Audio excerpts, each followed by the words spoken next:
2024-এ একটি ম্যাচও জিততে পারেনি ভারতীয় ফুটবল দল। নতুন বছরে ঘুরে দাঁড়াবেন মানোলো মার্কোসের ছেলেরা বলে আশাবাদী ভাইচুং ভুটিয়া। এশিয়ান কাপ কোয়ালিফায়ারে দল ভালো করবে বলেও আশা প্রাক্তন ভারত অধিনায়কের।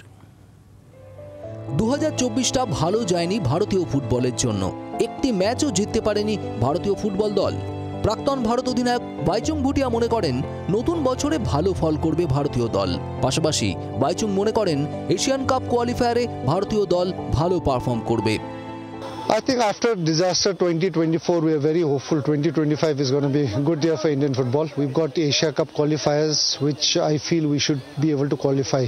And I sincerely hope that 2025 is going to be a good year for us. We've got a couple of good matches coming up, few friendlies. And overall as well, I think the team also does look good.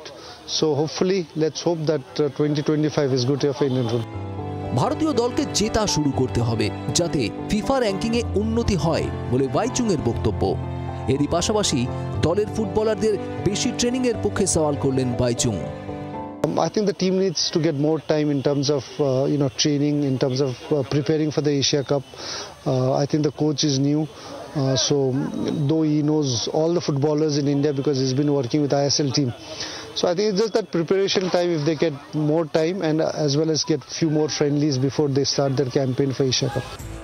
ISL ডার্বিতে refereeing নিয়ে বিতর্ক হয়েছিল। ভাইচুং ভুটিয়ার মতে ভারতের referring এর মান আরো উন্নত হওয়া প্রয়োজন। Yes, referees in India should improve. I think the All India Football Federation has got expert on refereeing, which has been doing a lot of good work. But refereeing problem is everywhere, just not in ISL, it's in Premier League, it's in Europe Champions League, it's even in World Cup. But that doesn't mean that we should not improve. So I think Federation is doing and trying very hard to make sure that the standards are improved. একসময় ভারতীয় দলের সেরা striker Sunil Chhetri অবসর নিয়েছেন। ভাইচুং ভুটিয়া জানিয়েছেন সুনীলের বুটে পা গলানোর মতো স্ট্রাইকার এখনও পায়নি ভারতীয় ফুটবল দল। ব্যুরো রিপোর্ট, জি24 ঘন্টা। বাংলার আওয়াজ, বাঙালির আবেগ, জি24 ঘন্টা।